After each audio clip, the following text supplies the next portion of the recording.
नमस्कार श्रोता मित्र, वेद पाठशाला की अगली कक्षा में आपका स्वागत है। मुझे प्रसन्नता है कि आप हमारे इस पाठशाला में नित्य भाग लेते हैं और परमेश्वर के वचन को निरंतर सुनते हैं, हमें पत्र लिखते हैं। श्रोता मित्र, इन दिनों में हम कुरिन्थ के पत्रियों का अध्ययन कर रहे हैं, जहां पर पौलुस इस प्रकार लिखता है। आप इसे ध्यान पूर्वक सुनें।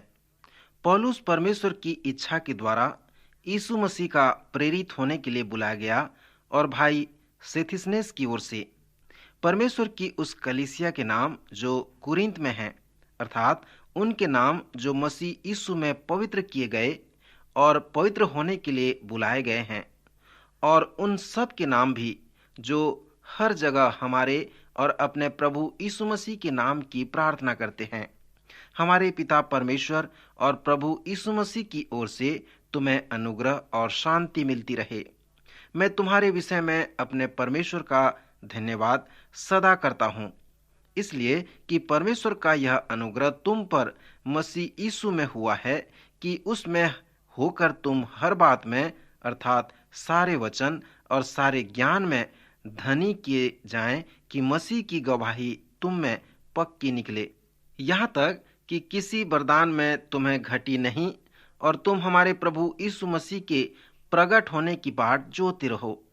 वह तुम्हें अंत तक दृढ़ भी करेगा कि तुम हमारे प्रभु यीशु मसीह के दिन में निर्दोष ठहर सको। परमेश्वर सच्चा है, जिसने तुमको अपने पुत्र हमारे प्रभु यीशु मसीह की संगति में बुलाया है। हे भाइयों, मैं तुमसे यीशु मसीह जो हमारा प्रभु है उसके नाम के द्वारा विनती करता हूँ कि तुम सब एक ही बात कहो और तुम में फूट न हो, परंतु एक ही मन और एक ही मत होकर मिले रहो। क्योंकि हे मेरे भाइयों, खलोए के लोगों ने मुझे तुम्हारे विषय में बताया है कि तुम में झगड़े हो रहे हैं। मेरा कहना यह है कि तुम में से कोई तो अपने आप को पौलुस का और कोई अपुल्लोस का, कोई कैफा का, कोई मसीह का कहता है। क्या मसीह बढ़ गया? क्या पौलुस तुम्हारे लिए क्रूस पर चढ़ाया गया, या तुम्हें पौलुस के नाम पर बपतिस्मा मिला? मैं परमेश्वर का धन्यवाद करता हूँ कि क्रिस्पुस और गयुस को छोड़ मैंने तुम में से किसी को भी बपतिस्मा नहीं दिया। कहीं ऐसा न हो कि कोई कहे कि तुम्हें मेरे नाम पर बपतिस्मा मिला है और मैंने स्तिफनास के घराने को भी बपतिस्मा दिया। इनको छोड़ मैं नहीं जानता कि मैंने और किसी को बपतिस्मा दिया है, क्योंकि मसीह ने मुझे बपतिस्मा देने को नहीं वरन सुसमाचार सुनाने को भेजा है, और यह भी शब्दों के ज्ञान के अनुसार नहीं, ऐसा न हो कि मसीह का कोर्स व्यर्थ ठहरे। श्रोता मित्र, इस तरह से पौलुस अपना पत्र कुरिन्थियों के नाम जो लिखा है उसको वो प्रारंभ करता है। यह जो पौलुस का पत्र है, जिसे हम पहला कुरिन्थियों के नाम से जानते हैं, यह उस पत्र से जो रोमियो को लिखा गया था उससे बहुत प्रतिरूप है। यह पत्र जिससे हमें पहला कुरिन्थियों के नाम हम जानते हैं, वह एक पास्तरी पत्र है। पौलुस जिस कलीसिया को अच्छी रीति से जानता था उसको पत्र लिखता है। जब उसने रोमियो को लिखा था तब वह रोम की कलीसिया नहीं गया था। जो उसने कुलुसियों को कहा था वह रोमियो की कलीसिया को कह सकता था कि उन्होंने शारीरिक रूप से मुझको नहीं देखा, क्योंकि वह अभी रोम नहीं गया था जब उसने अपनी रोम को पत्र लिखते हैं। पौलुस के इस पत्र में बहुत अंतर है, जो इस रोमियो की पत्री की किस जगह वह कभी नहीं गया है और लोगों को भी नहीं जानता था। पहला और दूसरा कुरिन्थियों, गलातियों और फिलिपियों की पत्री जो उसने उन कलीसिया को लिखा जिन्हें वह जानता था। पौलुस अपनी दूसरी मिशनरी यात्रा में कुरिन्थ शहर में गया और उसने वहां एक कलीसिया की स्थापना की। आप कलीसिया की स्थापना के बारे में कुरिन्थियों और प्रेरितों के काम में 18वें अध्याय में देखेंगे। पौलुस ने 18 महीने कुरिन्थ में बिताए और वहां के विश्वासियों को अच्छी तरह उसने जाना। पौलुस इफिसुस में 3.5 साल तक रहा। इफिसुस में अपनी सेवकाई के अंतिम समय में उसने थोड़े समय के लिए वह कुरिन्थ को गया था। उसने पत्र कुरिन्थ को कलीसिया से उसे मिली थी। जिससे उसे पता चला था कि कुरिन्थियों की पहली कलीसिया में कोई समस्या है। इसलिए पौलुस कुरिन्थ को गया। जब वह कुरिन्थ में था, तब खलोए के घर से जो लोगों ने उसको बताया, वो सारी समस्याओं के बारे में उसको वहां पर जानकारी मिली। उसे इन जगह के पत्रों से और भी समस्या का पता चला जो कुरिन्थियों की कलीसिया में थी। जब पौलुस कुरिन्थियों की कलीसिया को यह पत्र लिखता है, वह पौलुस पास्टर है, ना कि पौलुस धर्मशास्त्री है। दूसरा कुरिन्थियों के 11वें अध्याय में पौलुस उन सब बात की सूची देता है जो दुख उसने उठाए, जो कोड़े खाए, जो जहाज में उसने तकलीफें सही, जो डाकुओं के बीच में वो रहा, पथरवाह किया गया, सब बातें जिससे वह गुजरा। उन सब बातों को उसके बाद सूची के अंत में पौलुस कहता है, इन सब बातों के अलावा एक बात जो है रोज मेरे ऊपर आती है, वो है सारी कलीसियाओं की देखरेख करना, उसको देखना कि किस प्रकार वे आत्मिक रूप से आगे बढ़ रहे हैं। कलीसिया के पास्टर का कार्य इसी प्रकार का है कि अपनी भेड़ों की रखवाली करना। कलीसिया के पास्टरी कार्य जिस तरह से कुरिन्थ की पहली कलीसिया के थे, वह पौलुस के दुख उठाने की सूची में जुड़ गया, क्योंकि जब उसने कलीसिया के पास्टरी कार्य को संभाला तो उसने दुख उठाया था। जब आप इस पत्र का अध्ययन करेंगे जो पौलुस ने कुरिन्थियों की कलीसिया को लिखा था, तो आप पाएंगे कि यह अति उत्तम पत्र है। परंतु यह दूसरी तरह का उत्तम पत्र है। इसी को हम अति उत्तम पास्टरी कार्य भी कहते हैं, क्योंकि कुरिन्थियों की कलीसिया में समस्या थी और क्योंकि प्रेरित पौलुस पवित्र आत्मा की अगुवाई में उन समस्याओं को दर्शाता है जो कलीसिया में थी। हम जो पास्टर हैं, हमें धन्यवाद होना चाहिए इस सच्चाई के लिए कि कुरिन्थ की कलीसिया में समस्याएं थीं और पौलुस पवित्र आत्मा की अगुवाई में अपने दिन को निकाला, जो उसके लिए ये आज बड़े आनंद का बात है और हमारे लिए भी कि आज की समस्याओं को हम इसके द्वारा उसे सुलझा सकते हैं। जो समस्याएं आजकल हमारे कलीसिया में हैं, वह उन समस्याओं से अलग नहीं है जो समस्याएं उनके पास कुरिन्थ की कलीसिया में थीं। इसलिए अगर हम इस जोश से भरें पौलुस के समाधान को लेते हैं, तो कुरिन्थियों की कलीसिया की ओर दर्शाते हैं और उसे अपनी कलीसिया की समस्याओं में सिद्धांत में उसे लागू करते हैं। पहले भाग में कुरिन्थियों के इस पत्र का मैं साधारण तौर से यह दिखाना चाहता हूं कि जब आप इस पत्र को पढ़ते हैं तो आप इसमें क्या देखें। दूसरे भाग में पुस्तक के एक पाठ के बाद एक पाठ से ही हुआ होगा जिसमें मैं जाऊंगा, या हम कह सकते हैं समस्याओं के बाद समस्याओं से होता हुआ। जिस पौलुस से हमने इस पत्र में उसे मिले, वह उस पौलुस से जो अपनी पत्री में रोमियो के नाम में मिलता था।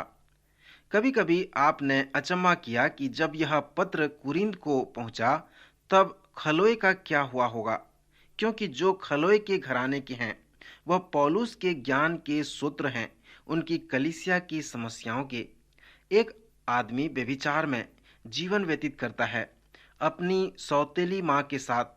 प्रभु पवित्र भोज में विश्वासी लोग शराब पीते हैं। अपनी कलीसिया में वह विभाजन है। वह एक दूसरे को अदालत में ले जाते हैं और एक दूसरे पर मुकदमा करते हैं। कुरिन्थियों की कलीसिया में सब प्रकार की इस प्रकार समस्याएं थीं। जब पौलुस कुरिन्थियों की कलीसिया को लिखता है, उनकी समस्याओं को उनको दर्शाता है, तो पहली बात कुरिन्थ की कलीसिया के लोग जानना चाहते हैं कि पौलुस को यह सूचना कहाँ से मिली थी। पौलुस नहीं चाहता था कि इसके बारे में कोई शंका करे। पौलुस अब तक तो पूरा पास्टर हो गया था। पौलुस एक अनुभवी पास्टर था। जब वह लोग खलोए के घराने के थे, उसे अपने ऊपर फालतू की बातें डालने लगे और पौलुस को कलीसिया की समस्याएं बताने लगे। पौलुस एकदम से कहा होगा, खलोए अब सुनो, क्या तुम अपना नाम इसके पीछे रखना चाहते हो? अपने आप को देखो। ये बहुत महत्वपूर्ण है। मैं विश्वास करता हूं मित्र कि अगर कोई प्रेरित पौलुस के पास आज एक पास्टर की तरह उसको देखने आए और वह लगे पौलुस के अगुओं या डीकन के बारे में बताने लगे, तो पौलुस फोन के पास जाएगा और कहेगा, ठीक है, उन सब को यहाँ बुलाया जाए। हम सब इस बात के लिए एक साथ मिलकर चर्चा करेंगे। अगर लोग यह कहें कि नहीं नहीं, यह मत करो, तो मैं सोचता हूँ कि पौलुस यह कहेगा, ठीक है, तब आप लोग मेरा समय व्यर्थ न करें। अगर आप लोग इस समस्या के बारे में कुछ नहीं करना चाहते, मतलब यह कुछ सकारात्मक बात है। अगर आप उनका ध्यान रखने में प्रेम नहीं रखते या उनका मेरा आमना सामना नहीं करने देते, तो मेरा समय बर्बाद न करें, क्योंकि यह फिर और कुछ नहीं, सिर्फ बकवाद होगा। मैं सोचता हूँ अगर पौलुस आज होता तो इसे इसी तरह से निपटाता। उसने हमें दिखा दिया अपने स्रोत को सही जगह पर रखकर। मुझे पूरी तरह से निश्चय है कि जब यह पत्र कुरिन्थ में पहुंचा, वह सब खलोए के द्वारा हुआ होगा। पौलुस ने तीतुस के हाथ पत्र भेजा था। जब तीतुस को यह पत्र मिला और उन्होंने इसे पढ़ा, जो पौलुस को पहले से पता था, और पौलुस ने कहा, खलोए के समूह ने मेरे से कहा है, मुझे निश्चय है कि वह खलोए को देखने जाएंगे। जब पौलुस कहता है कि जो खलोए के घर के हैं, तो वह घर की कलीसिया के बारे में दर्शाता है। यूनानी शब्द ओइकोस का अर्थ है घर। यह बहुत ही दिलचस्प बात है। आप पूरे पौलुस के पत्रों में पाएंगे कि 8 बार पौलुस कलीसिया को संकेत करता है कि जो किसी न किसी के घर पर मिलते थे, कि पहले की कलीसिया घरों में ही मिला करते थे। जब पौलुस ने इफिसियों के अगुओं को बताया कि उसने उन्हें बाजारों और एक घर से दूसरे घरों में सिखाया था। घरेलू कलीसियाएं इस प्रकार होती थीं कि किसी विश्वासियों के घर में कलीसिया, चर्च और आराधना लगाया जाता था। दुनिया का आज सबसे बड़ा आराधनालय सियोल, कोरिया में है। एक दिन वहां के एक पासवान ने उस बड़े पासवान से पूछा कि आप किस प्रकार इस कलीसिया को संभालते हैं। उस बड़े पासवान ने कहा, मैं इस कलीसिया को परमेश्वर के आत्मा के द्वारा संभालता हूँ। परमेश्वर का आत्मा ही मुझे बताता है कि मैं किस प्रकार इस कलीसिया को संभालूं। जितना समय मैं वचन प्रचार करता हूँ, उससे कहीं ज्यादा मैं परमेश्वर के समक्ष घुटनों में बैठकर परमेश्वर से उन बातों को सीखता हूँ, और उसके बाद मैं परमेश्वर से उन आशीषों को प्राप्त करके मैं कलीसिया को संभालता हूँ। श्रोता, आज जो कलीसिया है, इसी प्रकार हम संभाल सकते हैं। परमेश्वर के अनुग्रह से, परमेश्वर के आत्मा के द्वारा हम उन कलीसियाओं को संभाल सकते हैं। प्रभु ने जो वरदान आज हमें दिए हैं, उन वरदानों के द्वारा हम प्रभु की सेवा को बढ़ा सकते हैं। जैसे हम पास्तरी परामर्श के इस प्रेरणादायक वचन को पढ़ते हैं, जिसने कुरिन्थ में परमेश्वर की कलीसिया की स्थापना की, तो हम ये सीखते हैं कि आज जो कलीसिया में समस्याएं हैं, हम उनका सामना कैसे करें। कुरिन्थ की कलीसिया में जिस पहली समस्या का पौलुस को सामना करना पड़ा, वो विभाजन या अलगाव की समस्या थी। क्या आज हमारे कलीसियाओं में अलगाव या विभाजन है?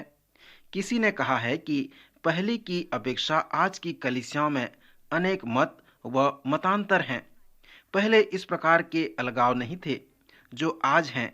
यदि आज इस प्रकार के अलगाव की समस्या आपकी कलीसिया में है, तो आप इस पत्री के प्रथम 4 अध्याय को देखें और सीखें कि कैसे वे प्रेरित आत्मिक प्रेरणा पाकर उन समस्याओं को, जो विभाजन था, उसका निराकरण किया। पौलुस यहाँ पर मुख्य व गंभीर वचनों द्वारा कुरिन्थ की कलीसिया को संबोधित करता है। जब मैंने इस पत्री का रूपरेखा देना समाप्त किया था, तब मैंने कहा था कि मैं उन अध्यायों में फिर से वापस आऊंगा जहां इन समस्याओं के विषय में वर्णन किया गया है। फिर हम ये देखेंगे कि परमेश्वर के लोग जो आत्मिक अगुवे हैं, उन्हें पौलुस उन सच्चाइयों को कैसे बताता है। वह पवित्र आत्मा के उन सच्चाइयों को भी बताता है जो आत्मिक लोगों के लिए उस कार्य को संभव कर देता है, ताकि जब परमेश्वर का वचन उन आत्मिक चरवाहों द्वारा सिखाया जाए तो वे उसे सीख सकें। कुरिन्थ की कलीसिया के समस्याओं का सामना करने के बाद पौलुस कलीसिया के अन्य सदस्यों का सामना करना प्रारंभ करता है। जब पौलुस 5वें अध्याय को लिखता है, तो अनैतिकता और व्यभिचार की समस्या जो कुरिन्थ के चर्च में बनी हुई थी, उस समस्या को अपने वचनों से उन्हें संबोधित करता है। ऐसा प्रकट हुआ है कि संभवतः एक व्यक्ति जो कलीसिया का अगुवा है, वो अपने पिता की पत्नी को रखता है या फिर उसके सौतेली माँ को रखता है। संपूर्ण कलीसिया के सभी लोग इस समस्या को जानते थे और शायद कुरिन्थ की शहर के सभी लोग भी इस समस्या से परिचित थे, परंतु इसके विषय में कोई भी कलीसिया में कुछ नहीं कर रहा था। शायद जो लोग खलोए के घर में थे, उन्होंने पौलुस को इस समस्या के विषय में बताया होगा। सो पौलुस 5वें अध्याय में उस समस्या का सामना करता है।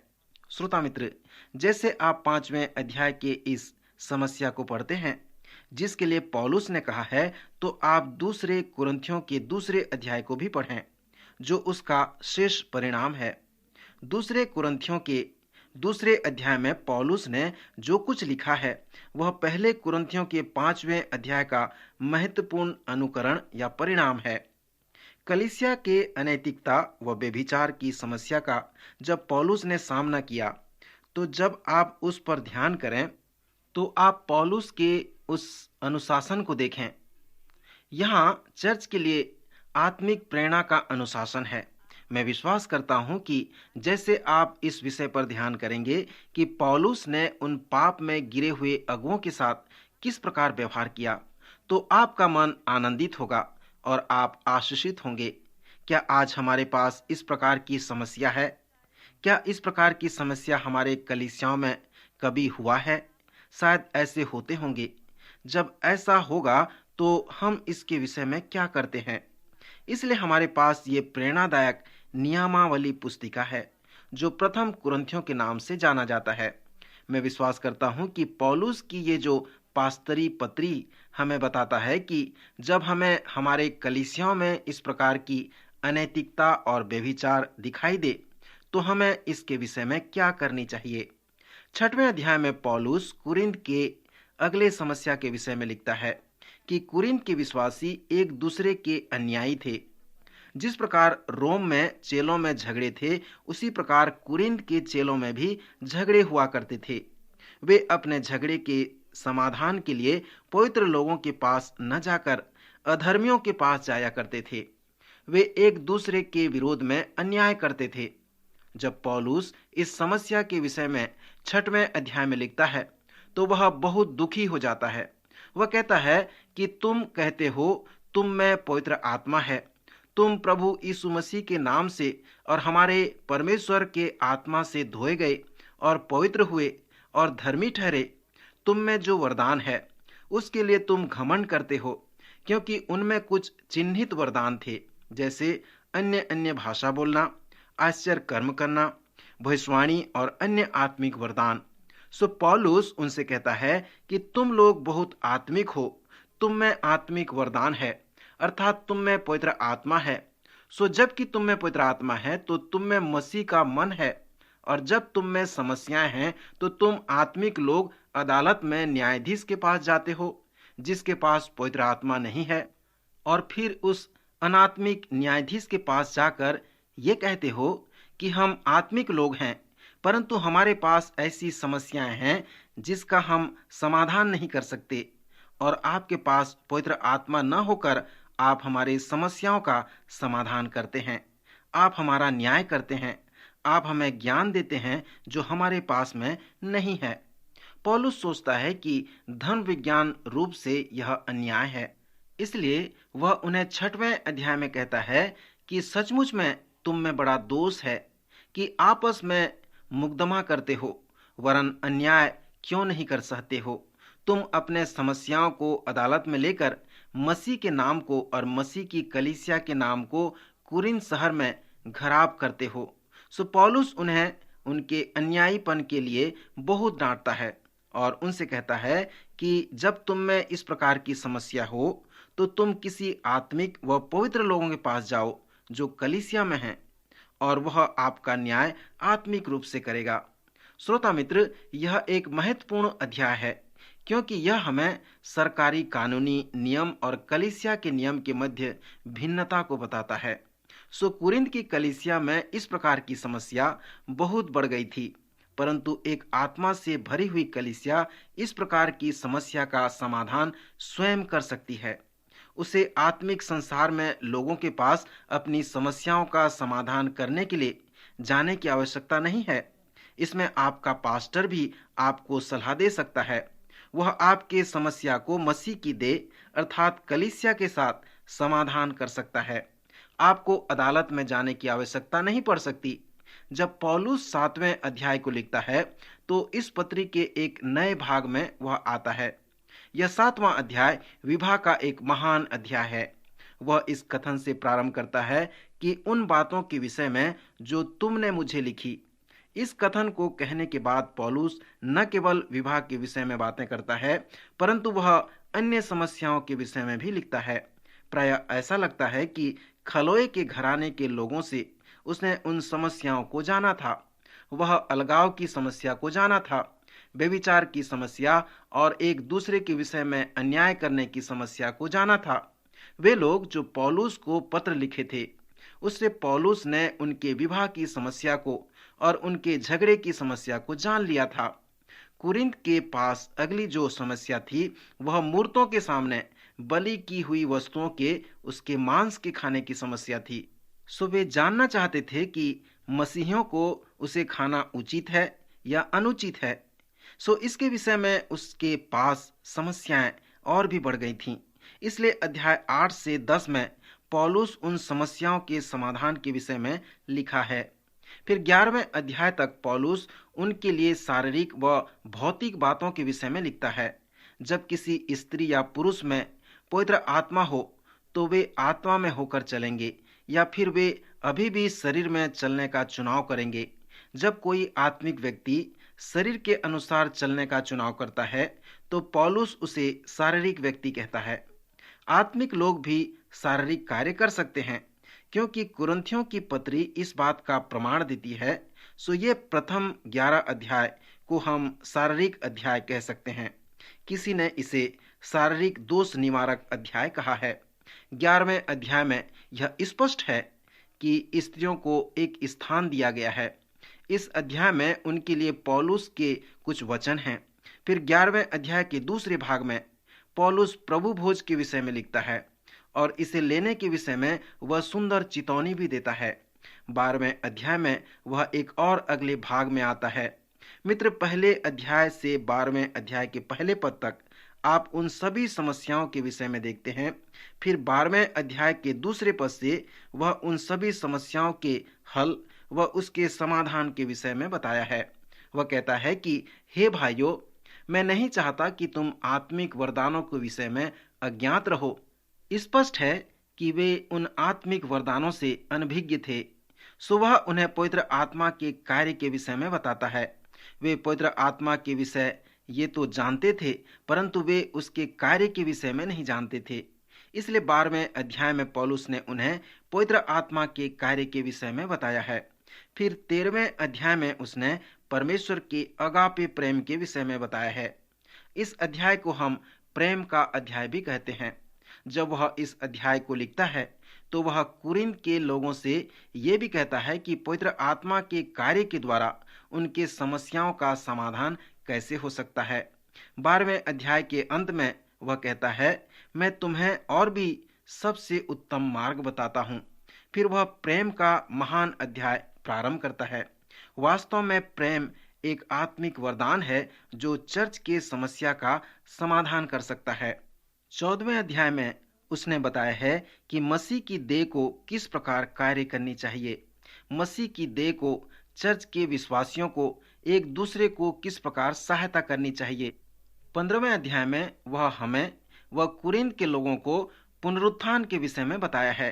वह कहता है कि पुनरुत्थान वो आत्मिक वरदान है जो चर्च के शारीरिक समस्याओं का समाधान कर सकता है। पुनरुत्थान का अर्थ है मृत्यु के ऊपर विजय प्राप्त करना। पौलुस कहता है कि पुनरुत्थान की सामर्थ और आप में और मुझ में प्रतिदिन कार्य कर सकता है। वह हमेशा प्रार्थना किया करता था कि मैं पुनरुत्थान की सामर्थ को जानूं। 16वें अध्याय में वह आमदनी व चंदे व दान के विषय में बातें करता है। श्रोता, पौलुस ने इस पास्तरी पत्री को हमारे सामने रख छोड़ा है ताकि कुछ भी ऐसी समस्या हमारे चर्च में जब हो तो उनका हम समाधान कर सकें। कृपया अगले कार्यक्रम में अवश्य भाग लें। और यदि आप चाहते हैं कि हम आपको मुफ्त में इस पत्रिका बाइबल दर्शक पुस्तिका भेजें तो हमें पत्र लिखें। प्रभु आज के वचन द्वारा आपको आशीष दे।